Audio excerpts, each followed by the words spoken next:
Hello there, my name is Tom Hernandez. I'm the Director of Community Relations for District 202 in Plainfield, and I want to welcome you today to our first podcast/videocast, D202 Talks, for this new school year, 2022-23. In this podcast, we take a minute to talk to people about concerns and issues that are of general interest to our community, not just to students and teachers, but also to taxpayers and families and people who don't have kids in the schools, because your taxes still pay for the school system. And today I'm very happy to welcome as our first guest for this year, Dr. Glenn Wood, who is our new superintendent. So it's an appropriate way to start off the school year with the new guy in charge, and to talk a little bit about how the start of the school year has gone, and kind of what the future looks like. Great. Well, thanks for having me on, Tom. I would tell you the school year started really smoothly.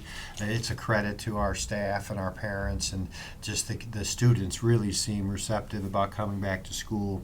There's a great energy in our buildings, and it's an opportunity for us to reset our expectations for students and staff and our community. And so even though we've been through the past few years, we want to resume back to what's normal. I think really there is a new normal for us, and it's really been something that makes me optimistic about moving forward. And I think the new normal is going to continue to redefine itself as we go this school year, because as we have talked, and we've spent the better part of the last 3 years teaching kids how to survive a pandemic. Now we're back to teaching kids about teaching and learning, and celebrating learning and achievement, and helping them to be successful contributing citizens in the world outside of our buildings. And that's a whole different conversation. I mean, that's what we used to do, but now we're doing it again. Yeah, and I would say the connection piece. You have the curriculum, the reading and writing, and those that's our mission. But the connections and seeing kids back in the classroom, being involved in activities and athletics, the teacher, leader, and mentor relationship. Really, that's what I think was missing within the pandemic, and we were so isolated at the time. We spent the past few years, like you had said, reteaching people how to interact with each other, and so we have a sense that we have relationships now that are built on trust, and looking forward to what they can do together. Yeah, it was interesting. We were at a coffee with the superintendent this morning at one of our elementary schools, and one of the teachers mentioned having to reteach the little kids, K1, 2, 3, about appropriate social boundaries and interactions. You can't just keep touching and poking and touching, because you haven't seen anybody for the better part of a couple years, and now they're back together in large groups again. So there's all of that stuff too that happens in public school. It's not just about math and reading and writing. It's how to behave. No, and we our teachers shared the behavior is better this year. I think really our dedication and enthusiasm of our staff has carried forward with our kids that are there, and our parents, I really believe, see the value even more so than the pandemic with their schools, with their community schools, and trust their teachers and administrators even more. Yeah, and I don't want this to be all about COVID, but I do want to make mention of one thing. You have the distinct honor and privilege, I guess, to follow an icon, somebody who became an icon in this community, in Dr. Lane Abril, and who I think probably as well as anybody probably could have managed us through what was an impossible situation. So we want to give an appropriate shout out to Dr. Abril, wherever he is in his retirement right now. Yes, no, we hope he sees this, and Dr. Abril was a great mentor to me. I think as you go through that pandemic, it was difficult with anybody. In addition to he and the other 19 superintendents prior to me have established really just a great vision and leadership and confidence from the community. And that's my goal, is to work with them and our staff to build upon what we already have put in place. That's a nice transition, because I wanted to, we can stop talking about the past, and let's talk a little bit about the present and the future. Sure. So when you look at the Glenn Wood era, whatever that would turn out to be, what do you hope to accomplish? What do you hope for this district to be when it's time for you to transition to whatever comes next? There's both short-term and long-term. I would say within the long-term, we're going to have a strategic planning process this fall that'll outline our direction for the next 5 years. It gives us, community input, community direction, and prioritization of what is important for that. So I have some ideas. I would say I think some things that we look at are continue to manage and make sure our facilities and our we're great stewards of our resources, so the community can be confident that we're spending our money and keeping our facilities so that they're state of the art and can meet the needs of our kids. So I would tell you facility enhancement, facility improvement, prospectively facility development as our community continues to grow as well. So that'll be a piece that I would expect will be part of our administration's time, but the strategic plan will guide the long-term component of it. Short-term, like we said, is just to start off so that the expectations that the school system sets are ones that bring the best out of our kids. And really, yes, we had the past, but this is what we expect now, and then to support our kids to do that. And part of that is just a smooth start. So our buses work, our lunches are on time, we have enough staff for that, and it's gone pretty well through 15 days of school now. So that was like a short-term goal. But then in addition to that is to continue to make sure that we can create a viable workforce for our students in this area. One of the things that happens in our community is a lot of our community members travel for their jobs. If you want to work in Will County, if you want to work in this area, there's a few industries that really are booming, logistics, health services, education, manufacturing. And so what happens is we have programs in place, but I think we can do a better job to make our kids prepared for those type of environments. But then also if they want to live in this area, they can work in those industries as well. So that we're not just a bedroom community where people get on a train and go to Chicago. Correct. Right. Correct. Yeah.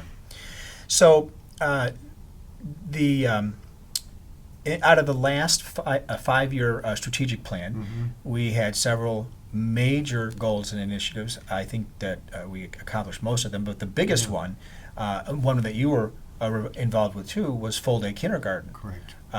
So I know we're just on the cusp of restarting a new 5-year strategic plan, but do you are you getting vibes of anything that will be a big target point? Sure. Our plan, the 5-year plan, and it cycles. We put things on 5 years. We're hoping to get something done in 2 years, but it may take 3. Or we continually monitor that plan every single year. Some things that came out of the other plan that were not accomplished or we made a determination not to do that I expect will resurface. One would be an 8-period day at our high schools to add an additional period for that. Another component would be to look at our triple-tier busing system. Our transportation system impacts some of our programming and start times and those things. So I would expect those two would come out of that. In addition to continued security, making sure that we have the safest and most secure buildings and procedures for our staff. So I think the safety, security, the 8-period day, and then of course, and the transportation, I would imagine those will be some things that emerge. And then just, I'm looking forward to that process, Tom, because we're going to have students there, we're going to have, staff, and we'll have community people. So I think that voice that they provide, every time we've done this, they guide us to where to go. The messages you hear are consistent pieces of it. So in addition to what I had mentioned, I'm anxious to see what they come up with. Right, exactly. Yeah. And it is important to note, with all the gratitude that will follow for their participation and support, that just because a community member or a student or whatever, a parent, says, hey, I want to see A, B, and C, does not necessarily mean that that's going to get done. Right. The ultimate decisions still fall to the 7 duly elected Board of Education members.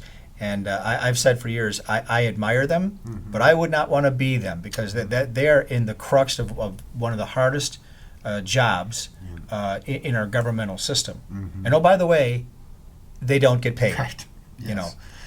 So for all those people who say you want to save money, just cut the board's salaries, fine. Half a zero is you owe us. No, and I would say that really part of the district's success, a big part of it, is the school board leadership that's there. We've had consistent members who have put in multiple terms that represent the north, south, east, and west of our district, and their public service that they have put forward and commitment to the community when they have kids in the school, or even some have stayed on after, really can't be underestimated. Right. Their work too. So I did want to acknowledge that, and there's been a lot of them in the time, but even the ones we have now, we're at where we are because of the leadership of those other groups before. Right. Well, I have to say that I'm looking forward to seeing what the next couple of years bring, hopefully without any international world-ending crises that, what's the saying, all politics is local, so whatever's happening out there eventually ends up at our feet. Right. It would be nice if what is at our feet is educating young Right. people and adolescents and helping them advance to whatever comes next in life. Right. Under your leadership and under the leadership of our board. District 202 has a lot to offer, but we face the same challenges as any school district, and yet many unique challenges because we are so doggone big. Right. That it's often hard for the average mom and dad or the average taxpayer to understand that you're managing a $500 million business. Right. Well, Tom, I met with some students, and this is a little off topic, but met with some Plainfield North students in journalism, and they asked me what was one really kind of cool thing with my job, And I said, well, there's a lot of schools and everything else, but I will tell you, they gave me one key. I have one key to open up every door. So I kind of thought that was cool to share. So even though we're a big system, and sometimes we do some things to that make it a little bit easier. And really, one of my goals is because of our size, we have a lot of superstars, and we can learn from each other very quickly and have. I think our implementation is probably slower due to our size, but the ideas and the people and the way we problem solve together really makes us a benchmark in a lot of areas, Right. both for sure locally within Will County, even DuPage, but then even statewide. Well, I've said this for years, but it bears repeating. District 202 serves parts of 7 different communities and a huge chunk of unincorporated Will County and then a sliver of unincorporated Kendall. We are 64 square miles and now 31 schools. Yeah. We're not Mayberry anymore. Right. Nothing moves real fast. Yeah. But we have gotten, Dr. Harper used to say, we got growth down to a science. We've got a lot of logistics in place. We've got a lot of systems in place that help us float in that nether world between being a very small community of, take your school, Wallen Oaks or Plainfield East or whatever. That's your community, to that school being part of a huge thing. And it's not an easy thing to do, but we seem to do it fairly well. And so it'll be interesting to see how we do now coming out of the other side. Right. Yeah. No, we look forward to that. Like I said, the energy and enthusiasm in our schools, really, you can feel it as well. I think bringing people together has made it go really well. We're hoping for a continued good, first quarter here. When we finish our strategic plan, I think that'll give us some hope for the future and direction, and then give the community an idea of our vision moving forward. Good. All right. Well, with that, thank you, Thank you, Dr. sir. Wood. Much appreciated for being our first guest. Yep. And we will talk to you next month. Thank you.